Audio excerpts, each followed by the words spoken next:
خپلار ته راته دا ووایه چې موږ دې ته په پښتو کې بحري ښاپېرۍ ورکړی. پښتو کې دې ته سګلهو وایي.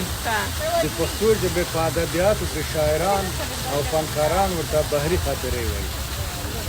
خپلار دا راته ووایي چې د دې کوم ځای ښاپېرۍ ته پاتې کېږي. نو دا چې بحري ښاپېرۍ یو افسانوي موجود ده چې انسان ده خو بدن نامنه ښکته د کب یا د ماهي په څیر باندې ده، لاسونه او پښې نه لري، همداسې د ماهي غوندې یوه لکۍ لري او په اوبو کې لامبي.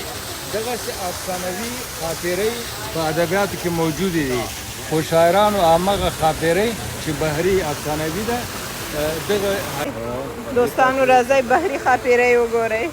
تاسو راته ووایئ چې آیا دو بحري ښاپېریو ته پاتې کېږي که نه.